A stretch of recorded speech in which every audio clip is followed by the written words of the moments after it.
The first thing they stole from Master Sergeant Ava Rostova was her name. Not legally, but practically. On the manifests and transfer orders to Forward Operating Base Peregrine, she was a number, a rank, and a military occupational specialty. 13-41-9Z, Master Sergeant, Armament Logistics Specialist.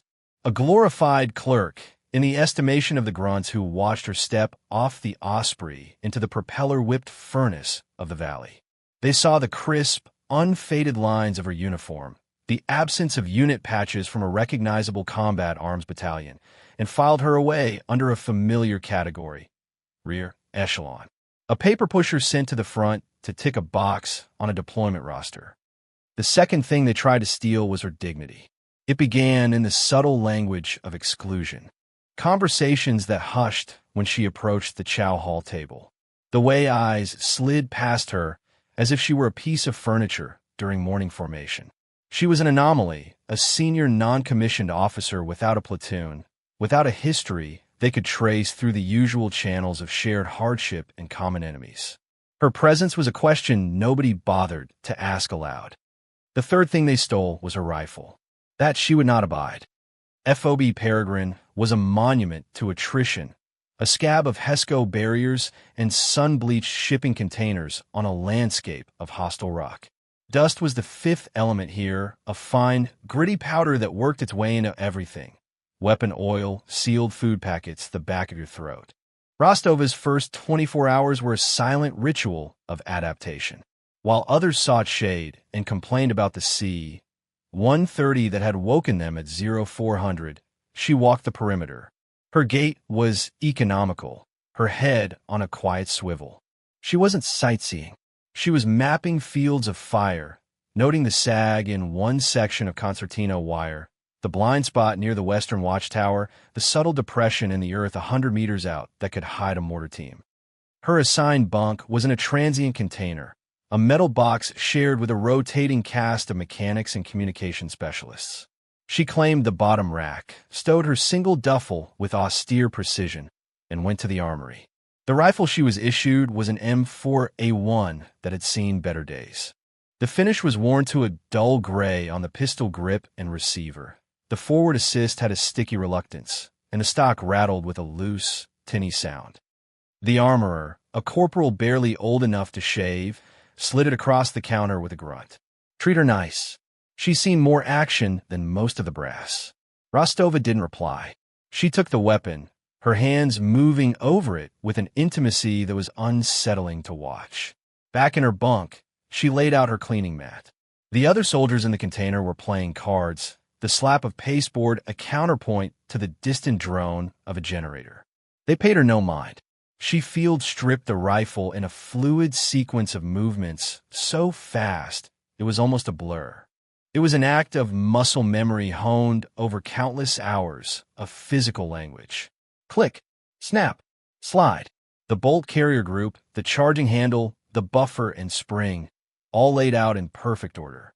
She cleaned every component not with the bored duty of soldier, but with the focused attention of a surgeon preparing their instruments.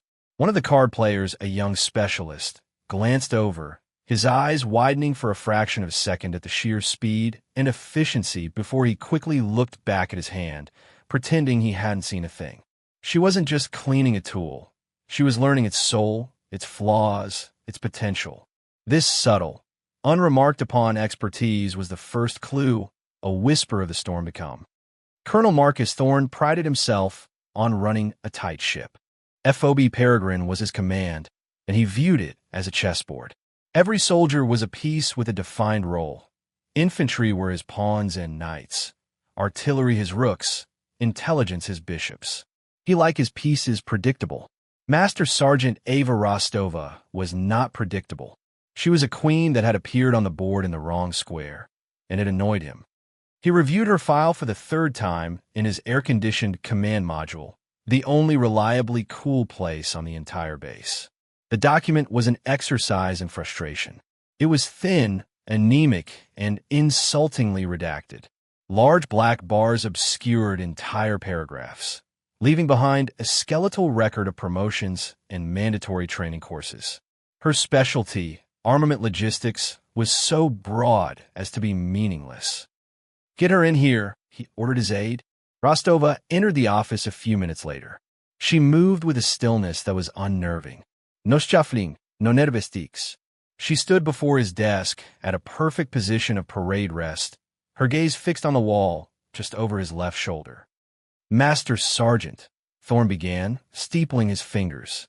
He didn't offer her a seat. "I've reviewed your transfer orders. I confess I'm at a loss. Your file says you're a logistics specialist, yet you've been assigned to a forward operating base under my command without a specific role or unit attachment. We are not a holding pen for personnel in transit. We are the tip of the spear." He let the silence hang, expecting an explanation, perhaps a hint of unease. He received neither. "Understand, sir," Rostova said. Her voice was level, without inflection. "Do you?" Thorne leaned forward, his chair creaking. "Because I don't. I have infantry platoons running at 80% strength, and you, a senior NCO with a logistics designation, are sent here to do." "What, exactly?" "Count bullets." His tone was sharp, a scalpel of condescension intended to cut her down to size. He saw her as a bureaucratic error, a problem sent down from a higher headquarters that didn't understand the realities on the ground. "I go where I'm ordered, Colonel," she replied, her expression unchanged. The simplicity of her answer was more irritating than a dozen excuses. It was a brick wall of military protocol. He couldn't fault the logic, but it gave him no purchase. He had no grounds to send her back, but he could certainly put her where he felt she belonged. "Very well, Master Sergeant. If you're here to manage logistics, then you'll manage them. The West Sector Supply Depot, Warehouse 4, is a rat's nest. Years of accumulated and uncatalogued material. I want a full wall-to-wall inventory. Every crate, every box, every single item. You will report your progress to the supply officer daily. Is that understood?" It was a deliberately menial, soul-crushing task. Warehouse 4 was a sweltering metal tomb filled with forgotten junk, a place where careers went to die. Assigning a master sergeant to such a task was a clear and public statement of his assessment of her worth. "Yes, sir," Rostova said. There was no hint of disappointment, no flicker of anger in her eyes. Just acceptance. Dismissed. She executed a crisp about-face and walked out. The door clicked shut behind her, leaving Thorne alone with the hum of the air conditioner. He felt a flash of victory, the satisfaction of putting a confusing piece back in its box. But a nagging sliver of doubt remained. Her calm was too absolute, her discipline too perfect. It was as if he had just tried to intimidate a statue, and the statue had won. Warehouse 4 was exactly as the colonel had intended, a purgatory of dust and neglect. Crates of obsolete radio parts from a decade-old conflict sat next to pallets of hardened rations that had expired during the previous administration.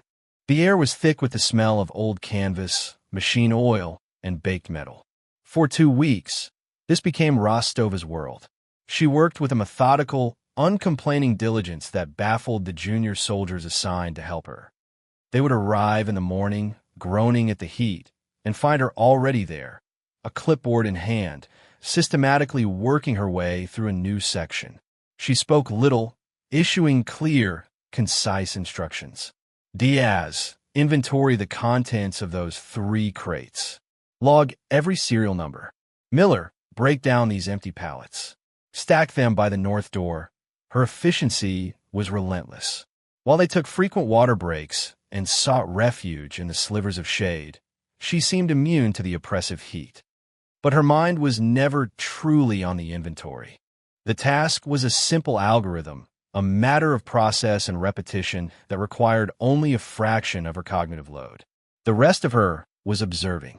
From the warehouse's loading bay, she had a clear view of the base's central artery. She watched the rhythms of life and readiness on FOB Peregrine. She noted which squads had discipline on their patrols and which grew sloppy as they re-entered the wire.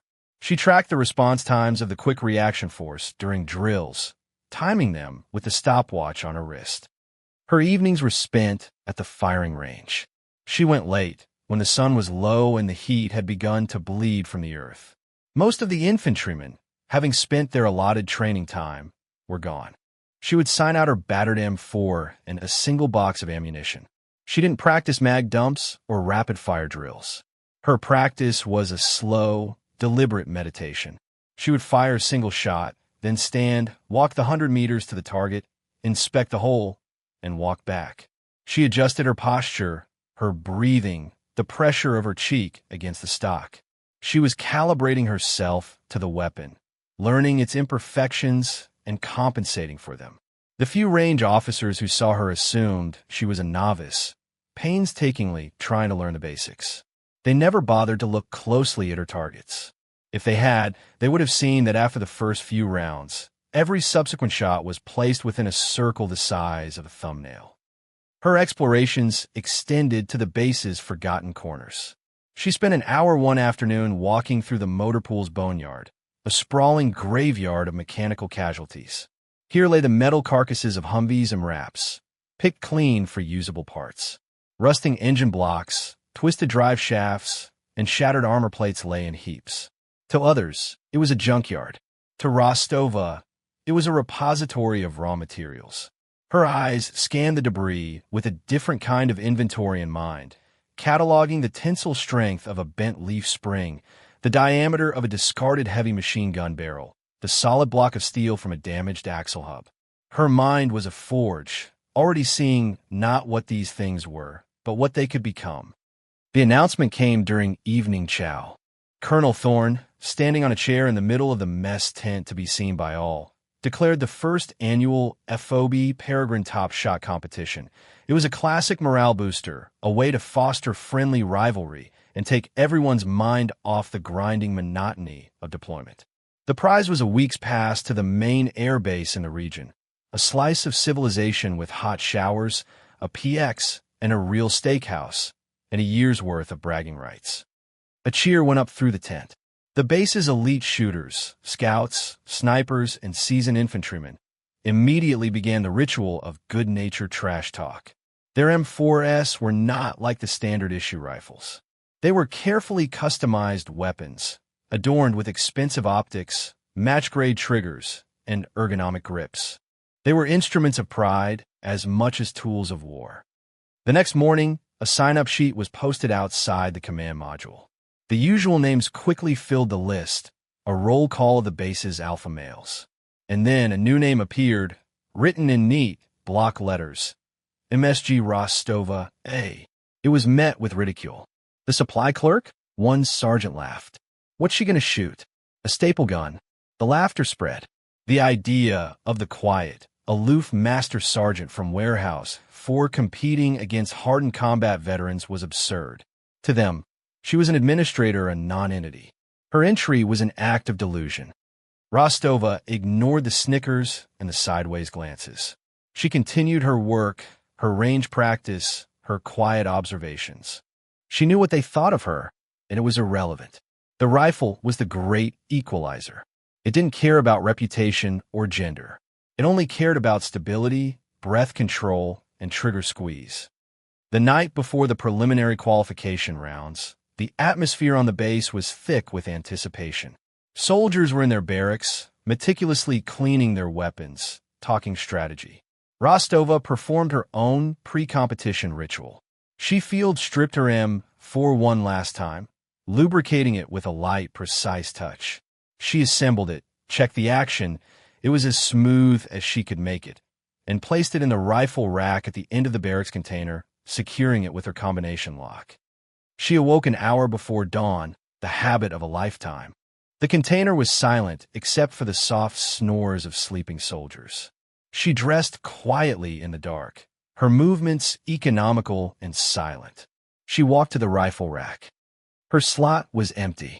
For a moment, she stood perfectly still. Her eyes scanned the rack. The other rifles were all there. She looked closer at her space. The combination lock was lying on the floor, its shackle pried open with a tool. It wasn't a casual theft. It was deliberate. It was a message. You don't belong here. Don't even try. Another soldier might have felt a surge of hot, furious anger. Another might have panicked, imagining the humiliation of showing up to the competition empty-handed. Rostova felt only a profound, Arctic cold. Anger was a luxury. Panic was a liability. They were useless emotions that clouded judgment. She didn't wake the NCO on duty. She didn't storm off to find the culprits. Reporting the problem would make her a victim, ceding control of the situation to others, to Colonel Thorne, who would see it as more drama from the misplaced clerk. She did not cede control, ever. She stood in the pre-dawn gloom for 10 seconds, her mind a placid lake of tactical assessment. The problem was simple. She needed a rifle.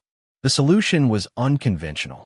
She turned not toward the command post or the armory, but toward the far side of the base, toward the darkness of the motor pool's boneyard. They had stolen her tool, so she would build another one. The only light in the motor pool came from a single, fly-specked bulb hanging over a workbench, casting long, distorted shadows across the cavernous space. Specialist Diaz was on late-night duty, wrestling with the transmission of a stubborn MATV. He was half asleep, covered in grease, when a figure emerged from the darkness of the boneyard outside. It was Master Sergeant Rostova. She wasn't carrying a clipboard or inventory sheets. She was carrying a length of heavy, rusted metal. Diaz froze, unsure of what he was seeing.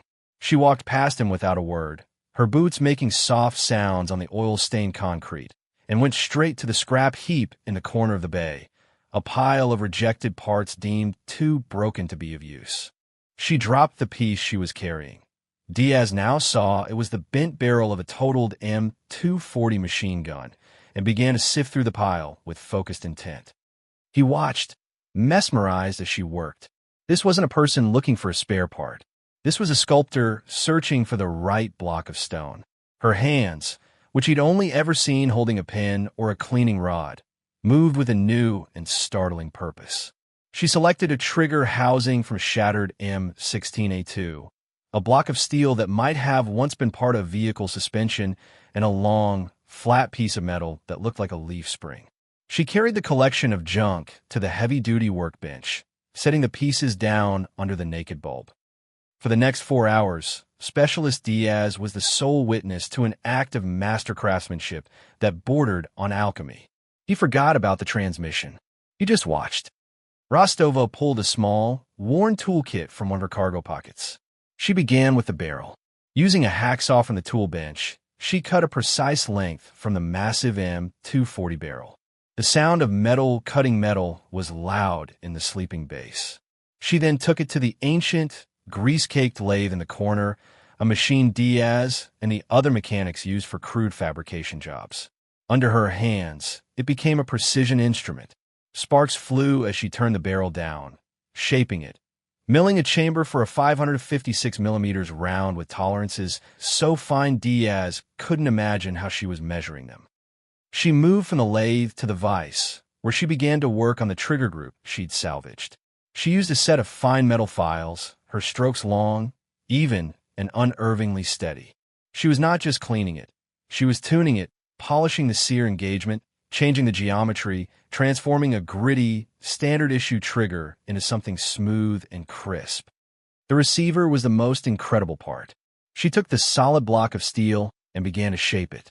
Using the motor pool's drill press and a collection of bits, she drilled holes for the trigger pins and the selector switch. She used a handheld grinder to shape the exterior, sending a rooster tail of brilliant orange sparks into the darkness. It was brutal, noisy, and dirty work, yet her movements were economical and graceful.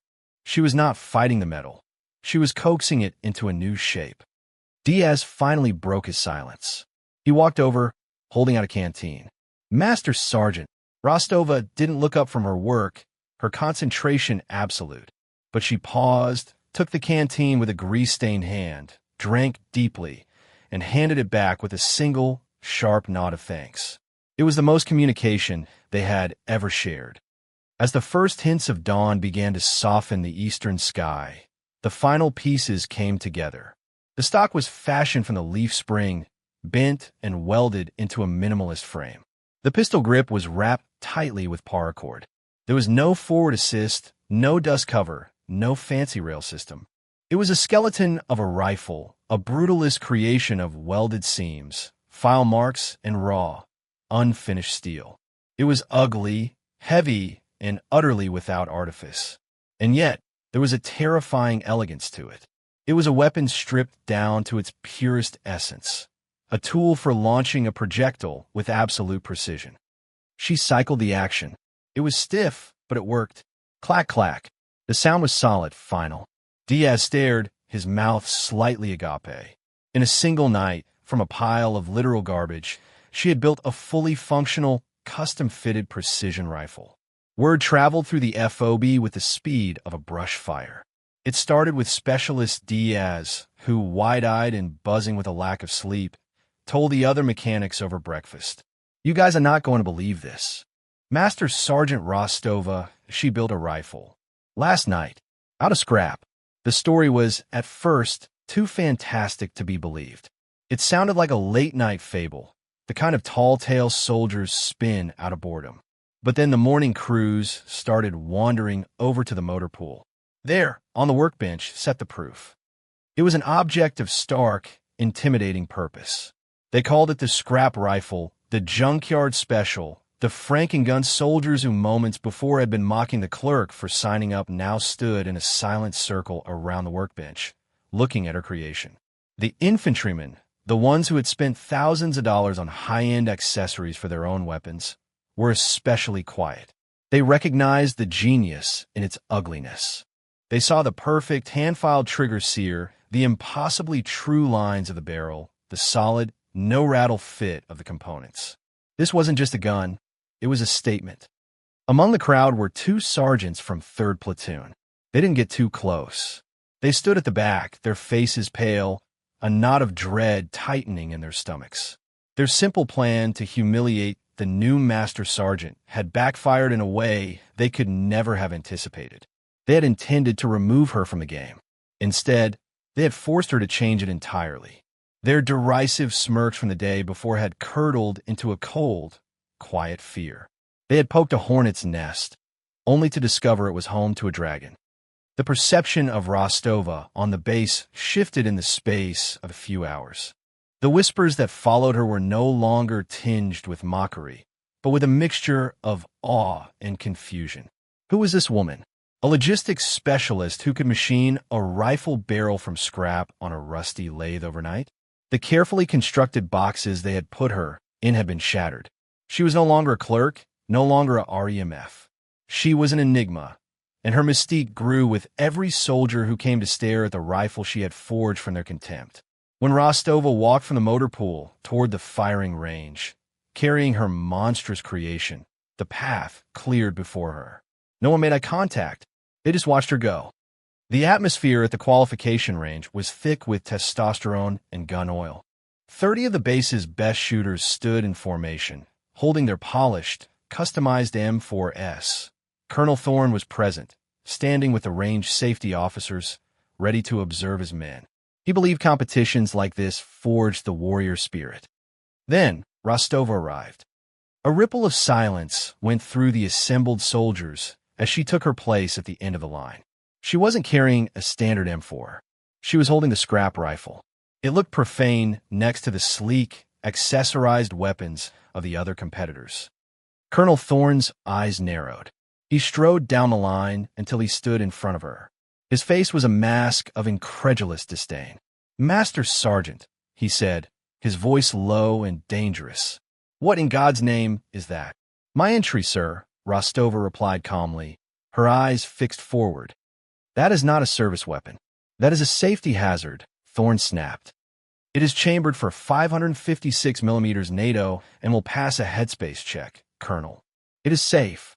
The lead range safety officer, a grizzled gunnery sergeant, reluctantly stepped forward. He looked at Rostova, then at the rifle, then at the furious colonel. He took the weapon, expertly checked the chamber, and used his field gauges. A flicker of surprise crossed his face. "Headspace is good to go, sir. It's solid." Thorne was trapped. Denying her the chance to compete after her weapon passed a safety check would look petty. He gritted his teeth. "Fine. But the moment it malfunctions, you are disqualified. Do you understand?" "Perfectly, sir," she said. The first stage of the competition was simple, zeroing at 100 meters. The soldiers lay prone, adjusting the expensive optics on their rifles. Rostova had no optic. She had welded a simple, crude set of iron sights onto the barrel and receiver, a thin front post and a notched rear aperture. The command was given. Watch your lanes. Commence firing. A volley of cracks echoed across the range. Rostova did not fire immediately. She settled behind her rifle, her body a statue of stillness. She controlled her breathing, her cheek finding the cold, hard weld on the leaf spring stock. She squeezed the trigger. The rifle bucked against her shoulder, heavier and harder than a standard M4. She looked through the spotting scope she'd been assigned. Her first shot was 4 inches high and 2 inches to the left. The men on either side of her smirked. She made a minuscule adjustment to her rear sight with a small file. She fired again. This time, the shot was closer to the bullseye. Another tiny adjustment. She breathed, fired, breathed, fired, breathed, fired. The range officer called a ceasefire to check targets. The soldiers chattered, comparing their tight groupings. When the RO's jeep stopped at Rostova's lane, he stared at her target for a long time through his binoculars. He keyed his radio. His voice was flat with disbelief. Lane 14, be advised your last 3 rounds are a single, ragged hole in the X-ring. A dead silence fell over the firing line. Every eye turned to Rostova, who was already preparing for the next stage. The competition escalated. There was a stress fire stage, requiring shooters to run 50 yards, drop to a knee, and engage multiple targets in rapid succession. The infantrymen, fit and accustomed to the drill, performed well. Rostova moved with a deceptive, gliding efficiency. She didn't sprint, she flowed. Her rifle, heavy and unbalanced, came to her shoulder as if it were a part of her body. 5 targets, 5 shots, 5 hits in under 3 seconds. The final stage was the most difficult, unknown distance. Targets were placed at ranges from 200 to 600 meters. Shooters had to use the reticles in their advanced scopes to estimate the range and account for bullet drop. Rostova had no such technology. She lay prone, squinting at the distant targets. She plucked a single blade of grass and let it fall, judging the wind. She watched the heat haze shimmering off the rocks. She was using a form of ranging that was ancient, almost instinctual. One by one, the other shooters began to miss the longer targets. The 600-meter plate was a tiny speck, and the crosswind was tricky. Pings of successful hits became less frequent. Then it was Rostova's turn. She took her time. The range was silent, everyone watching her. She adjusted her position, aimed what seemed to them to be impossibly high over the target, and fired. For 3 long seconds, there was only the fading echo of the shot. Then, a faint but distinct ping drifted back from across the valley. A direct hit. She cycled the action and did it again. Ping. And again. Ping. She didn't win by a small margin. She annihilated the competition. Her final score was so far beyond second place that it defied belief. She had taken a pile of junk and outshot the base's most elite soldiers with their finest gear. As the final scores were read aloud, no one cheered. They were too stunned. They just stared at the quiet woman with a monster of a rifle, trying to understand what they had just witnessed. Colonel Thorne stood in his office, the door shut, the air conditioner blasting on high. But he felt no relief. He felt a cold, prickling unease that had nothing to do with the temperature. The results of the competition lay on his desk, a testament to an outcome he couldn't process. The name Rostova, was at the top of the list, her score a statistical monument to impossibility. The logistics clerk had not just won. She had redefined the very concept of marksmanship on his base. His carefully ordered world, his chessboard of predictable pieces, had been upended. He needed to know who she was. Not what her file said, but who she really was.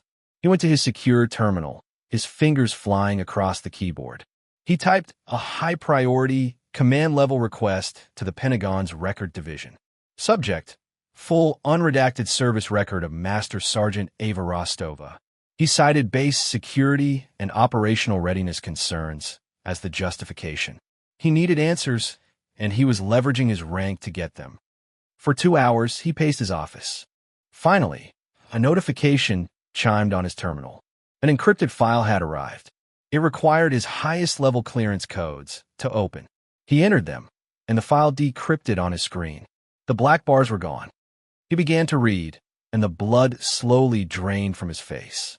Master Sergeant Ava Rostova. The armament logistics specialty was a cover, a classification used for operatives whose true skills were too sensitive for standard records. Her file was a litany of elite training schools he had only read about in intelligence briefings. Special Forces Advanced Reconnaissance, Target Analysis and Exploitation, Halo Jump School, Sears School, graduated with distinction. And then, a list of deployments to places that were officially designated as non-combat zones, each followed by commendations for actions that were described in chillingly vague terms. Exemplary performance during direct action operation, critical asset in unconventional warfare. She had been attached to a series of special mission units, ghost organizations whose names were just strings of letters and numbers. Then he found it, buried in the addendum of an after-action report from a disastrous mission in the Hindu Kush Mountains 5 years prior. A small special reconnaissance team had been compromised and nearly wiped out. The sole survivor had held a remote mountain pass against an overwhelming enemy force for 72 hours, preventing them from recovering sensitive intelligence from the bodies of her fallen comrades. The report detailed the use of improvised weapons, channeled fields of fire, and a ferociously effective defense that had convinced the attacking force they were facing a much larger unit. The surviving operator was cited for extreme valor. The report listed her call sign: Warden. Thorne leaned back in his chair, a cold sweat on his brow. They called her Warden not because she was a guard, but because she could turn any piece of ground into an inescapable prison for her enemies. The reassignment to a logistics role was likely a mandatory cool-down period, a way for an operator who had seen too much to decompress in a low-stress environment before being recalled to the shadows. He hadn't been sent a clerk.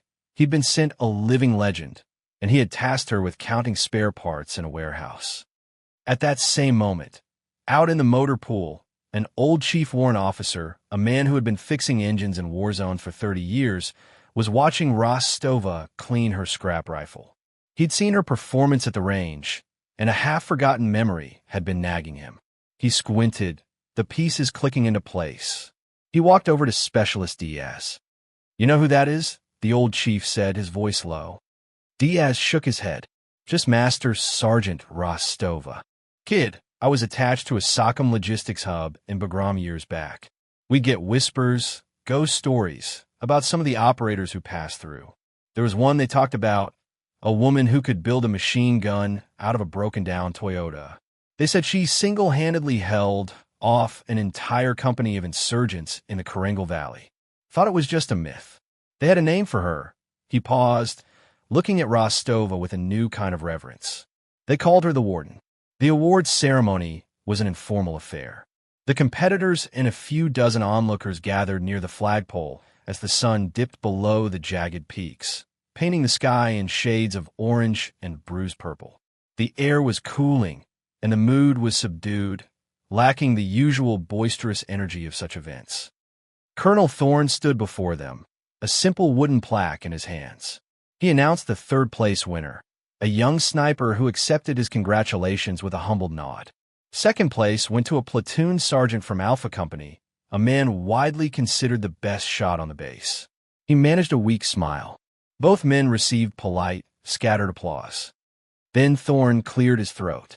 The formation fell completely silent.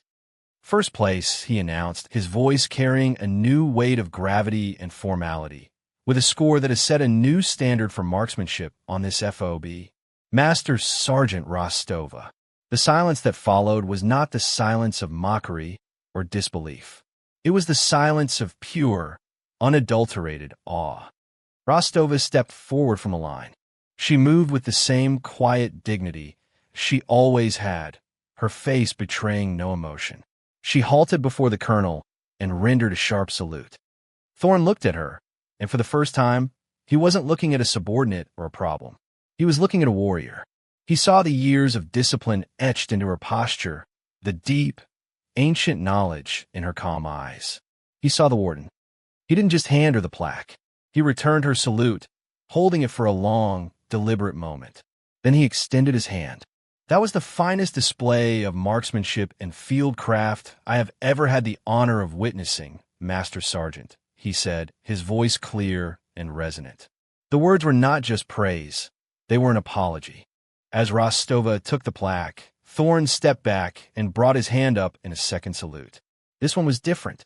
It wasn't the perfunctory gesture of a commander. It was the slow, formal, deeply personal salute of a soldier acknowledging a peer of profound skill and courage. It was a sign of ultimate respect. Inspired by his lead, every officer and NCO in the formation followed suit. Hands snapped to brims in a wave of unified motion. The entire assembly, from the company commanders to the platoon sergeants, stood saluting the quiet woman they had dismissed as a clerk. In the back of the formation, the two sergeants who had stolen her rifle stood rigid, their eyes locked on the dusty ground in front of them. The colonel's salute was a public coronation, and their petty crime was now an act of blasphemy against a newly recognized deity of war. Their humiliation was absolute, and it was delivered in the ringing silence of a respect they could never hope to earn. The small celebration that evening was in the mess tent. The second and third place winners were buying rounds of non-alcoholic beer, and the stories of the day's events were already beginning their journey into base legend. But the guest of honor was not there. Master Sergeant Ava Rostova was back in the motor pool. She was alone under the same single bare bulb that had illuminated her work the night before. The celebration, the accolades, the public reversal of opinion, none of it held any real value for her. They were external validations, as ephemeral as the dust motes dancing in the cone of light. What was real was the work. On the bench before her was the scrap rifle. It was field-stripped, its ugly, functional components laid out on a clean rag. With meticulous care, she cleaned each piece. She didn't use the standard-issue CLP, cleaner, lubricant preservative. She used a specialized graphite lubricant she carried in her personal kit, applying it with a small, stiff brush to the contact points of the trigger group and the bolt.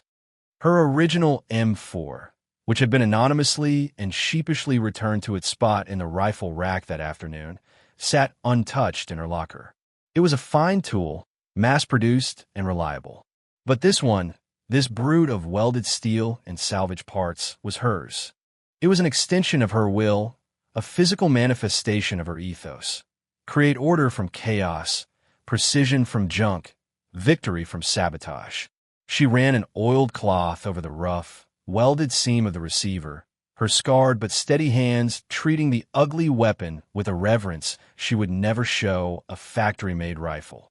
The hulking shadow of Specialist Diaz appeared at the edge of the light. He said nothing. He simply walked forward and placed a bottle of ice-cold water on the workbench, the condensation beating on the plastic. It was a quiet offering, an acknowledgement that transcended rank and words. Rostova paused her work, picked up the bottle, and gave him the same sharp, single nod of thanks she had the night before. Diaz nodded back and melted back into the shadows, leaving her to her ritual.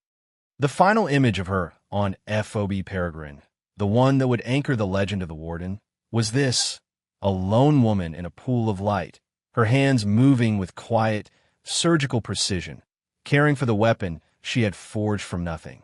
Her dignity was a fortress she had built herself, and the respect of those around her was a flag she had just, silently, raised.